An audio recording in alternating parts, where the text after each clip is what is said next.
Yan po mga kabayan, at tayo po ay makikikasalan po, makikitulong po tayo din sa ating ikakasal na si Harold at saka Robilin at Jensa.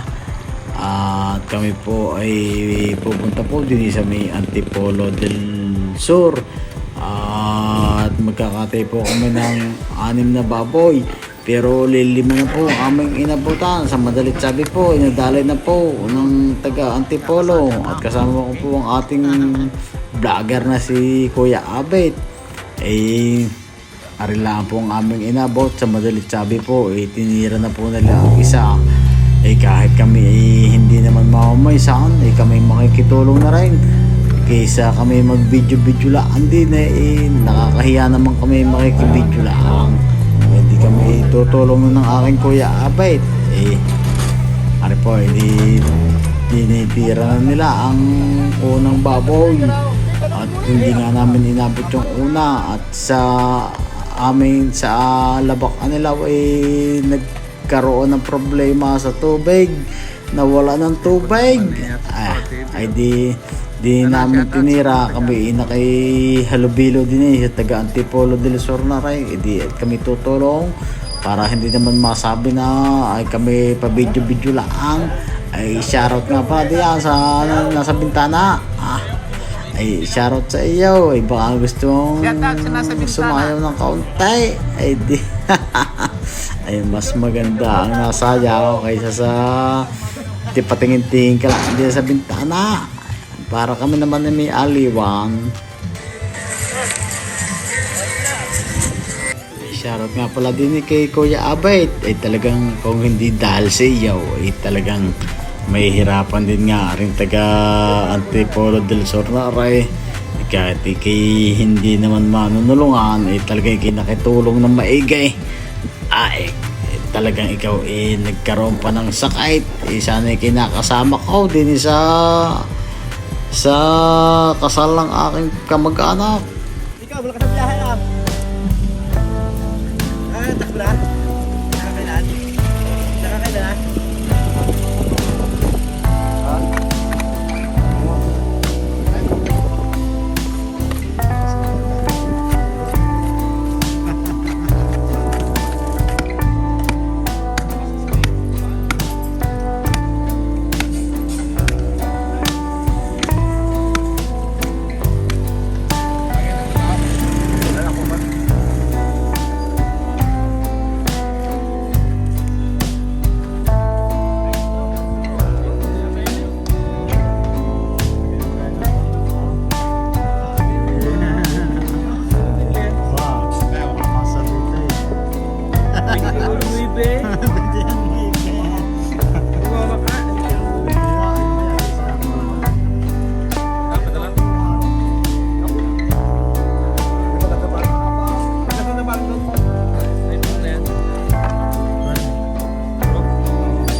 Din sa mga taga Antipolo del Sur, lalo na po din kay Kapitan Bathan. Shoutout po sa inyo. Talagang napakaganda po na rin yung ating tulungang aray. Kita nyo naman po rin baboy na aray. Talagang hindi pinakawala ni Kuya Abet. Kung hindi gawa ni Kuya Abet, aray makakatakbo pa ng napakalayaw. Iyan na ang ating mga talyasay. Yan pangbuhos lang po din sa ating mga baboy na inislaughter. Ayan, si Kuya Abay ay pinutol ng ulaw. Ay di kay ari kaunti na lang at talagang ari tatartare na.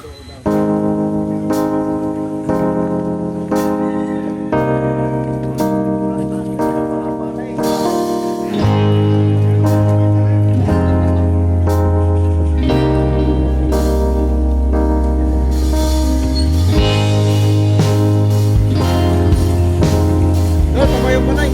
Ganto ko.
Di kami makikibudol fight po din sa taga Antipolo del Sur. Kami naman po nagugutom din. Di kami makikidali na po din At kaari naman yung mga tropa rin. Di kami makikipagbudol fight na rin si Kuya Abay. At pagkatawas po ng budol fight na yan, di ari pong mga baboy na aring mga karne ilalagay na po natin din sa truck at ari po idadalhin dito sa atin sa may Anilaw Labak. Pag po ari na ikargang lahat di kami aalis na iintay na lang namin sa Anilaw Labak. At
at dumating na nga po dito sa may Anilaw Labak ang ring truck na ring pinagkargahan kanina. Ating ibababa na lang po. Marami po dito naghihintay sa ating at ating tatartarin na lang din napakadami na rin mga ikinargang hindi ko na lang po naipakita sa inyo kanina. Aring truck na rin punong-puno. Ari po mga nakasabit na rin sa truck na rin. Ari po yung mga panabit po sa ating mga ninong at ninang po. At saka yung mga nakalapag po diyan sa ibaba. Di ari po yung ating mga ipapakain dito sa araw ng ating kasal. O kaya dito sa ating pahapunan po yan.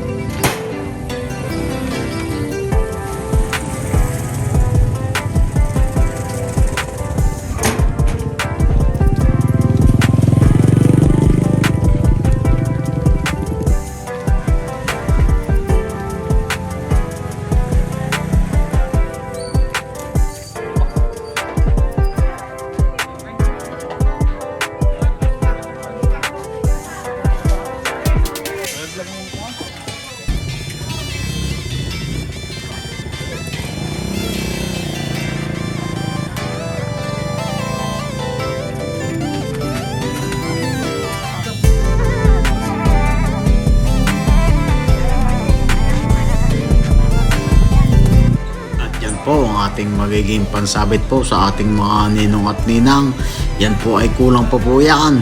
Hindi pa po nailalagay diyan yung mga iba't iba pong pansabit po sa ating mga ninong at ninang. Ay mamaya po, bahala na kayo.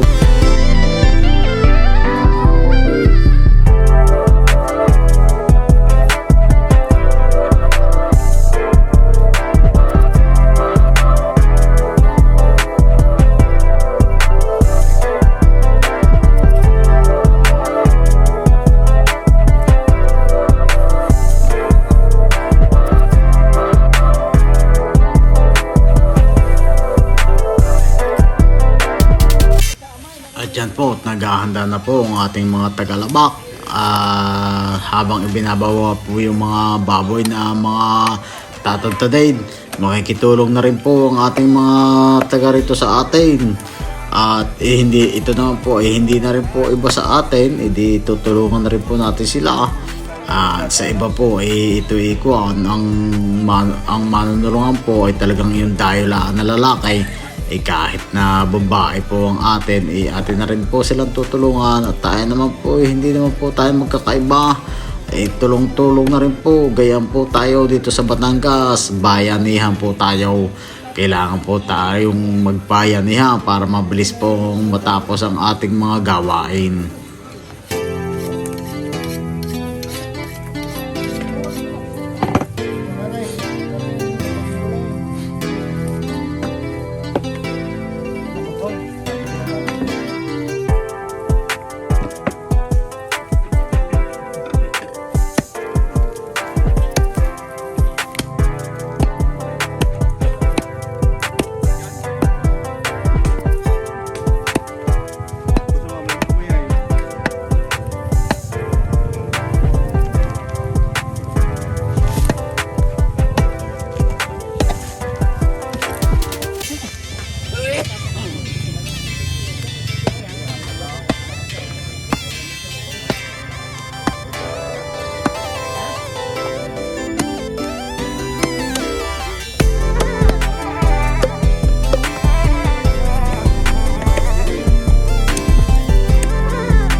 Ayan po, at nagsasayang na po ang ating Kuya Binay at saka si Kuya Hamel.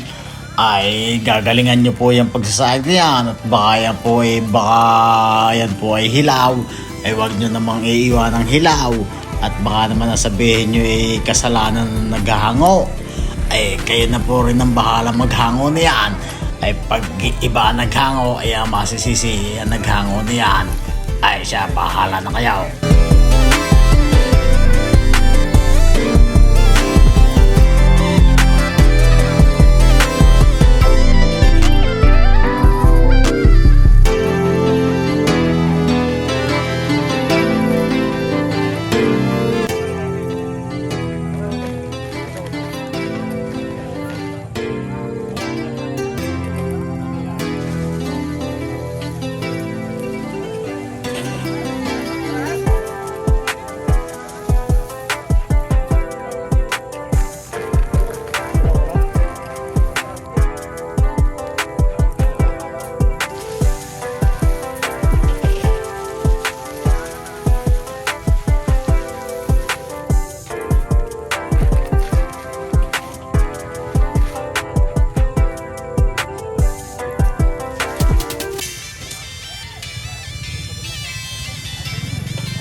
po, hinahalo na po ang ating mga karnay.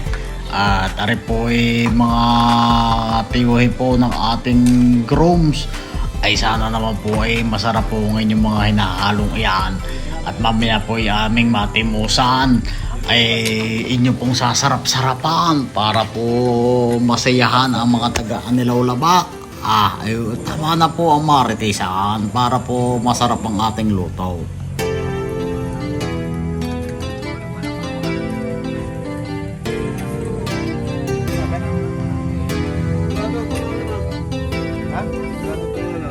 Ay kung dito lang ang nagkatay ng baboy na yan ay hindi na mapapasabit ang atay na yan.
Ayan po at nilagay na po ang dugo sa ating dinuguan.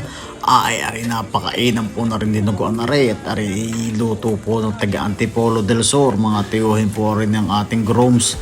At mamaya po ari titikman natin kung ari talagang mainam nga po. Ay sa tingin ko lang ay napakainam na rin. At ari kanini amoy na amoy ko na napakabango. Ay parang daeg ang luto ng taga Anilaw Labak.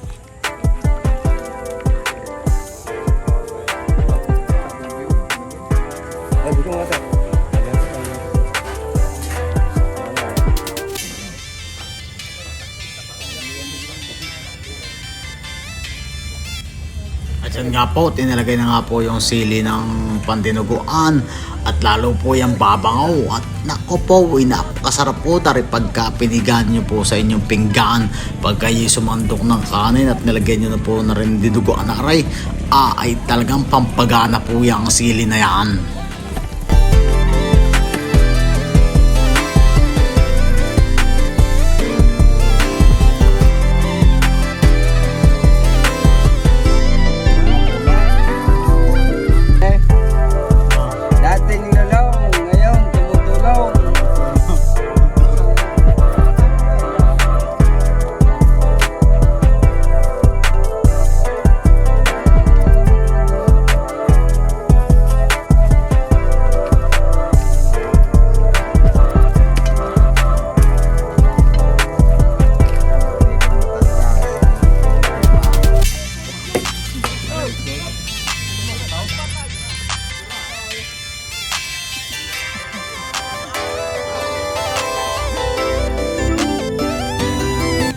At yan po, hinahango na po ng Kuya Bini po yung kanya pong sinaing kanina ay siya na rin nga po ang humangaw, ay talagang hindi po siya mapapahiya at siya po ang humangaw ay siguradong aray luto at ilalagay na rin po sa styrofoam para hindi po madaling mabahaw. Pag po nasa styrofoam, aray po ay kahit po aray makailang araw ay napakainit pa rin po na rin kaning aray, hindi po aray magbabahaw. Kaya ilalagay po natin sa styrofoam. At yan po, nagluluto po ang mga tiyuhin ng ating groms. Ito po ang mga tiyuhin niya ay mga taga Marinduque. Ari pong kanilang nilulutong aray ay humba. Sa atin po ay ang ginagawa po nilang humba ay mga balat po ng baboy. Kung sa atin po itong balat na ito isinasama po natin sa adobo at saka sa pochero, sa kanila po ang ginagawa po nila ay ito po ay ginagawa nilang humba. Ito po ay pinirito na rin po nila. Di sa ating gawa po nito ay pochero, gagawin po nila namang humba ito. Napakasarap daw po nito, napakainam daw po nila ng humbang ito. Kahit daw ito isang linggo sa ripe o 2 linggo, kahit hindi mo kainin, na pwede pa po yung tirahin ng tirahin, papainit lang ng papainit. Mamaya ay po ating titikman kung yan talagang masarap.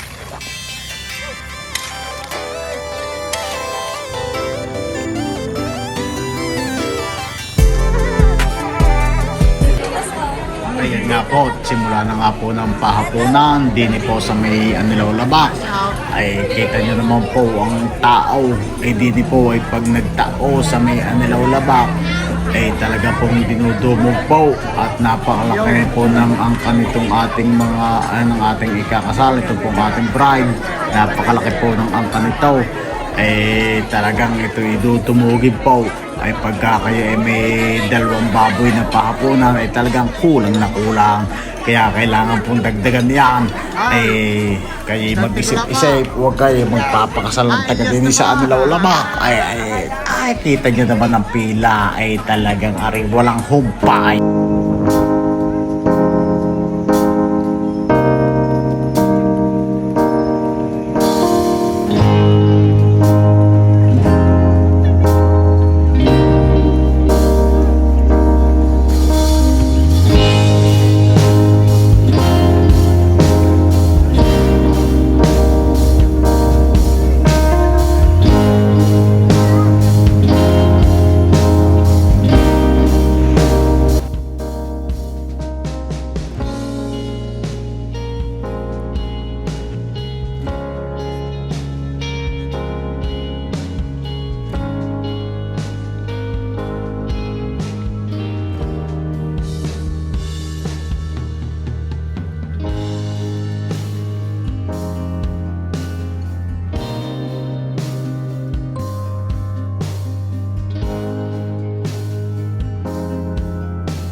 nagtulong-tulong. Kaya kayo nagkakilala sa pamamagitan ng Facebook, sa pamamagitan ng social media. Kaya kayo nagkakilala, kaya kayo nagkaroon ng pagtingin sa isa't isa, kaya kayo naging magkasintahan, at kaya sa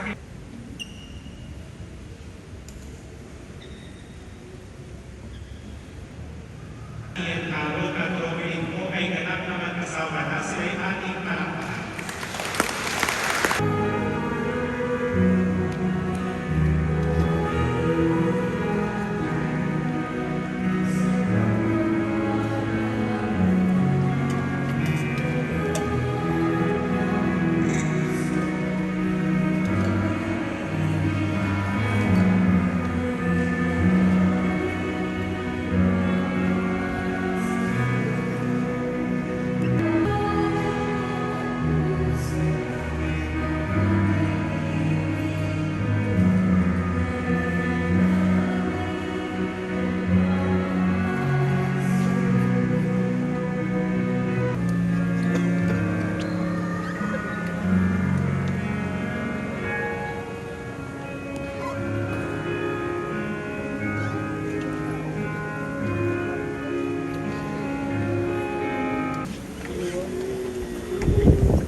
Yeah.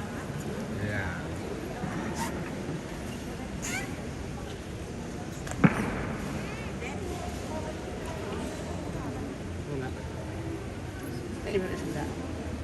At din naman po tayo sa may resepsyon ng ating kasalan sa may Casa El Trinidad. Din po ito sa may Sampaguita. Dito rin po ito sa Lipa City, Batangas.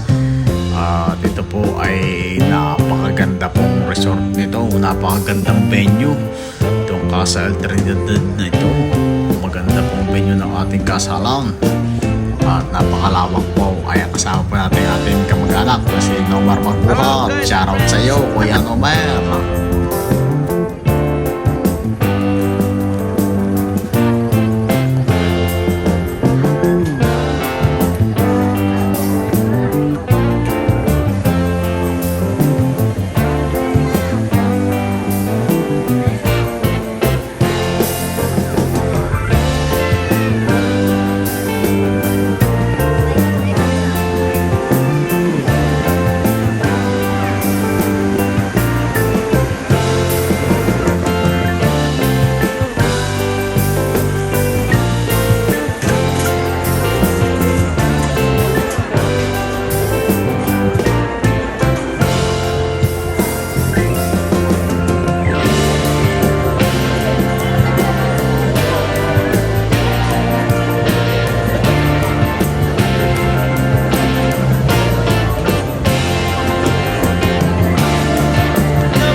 Bye.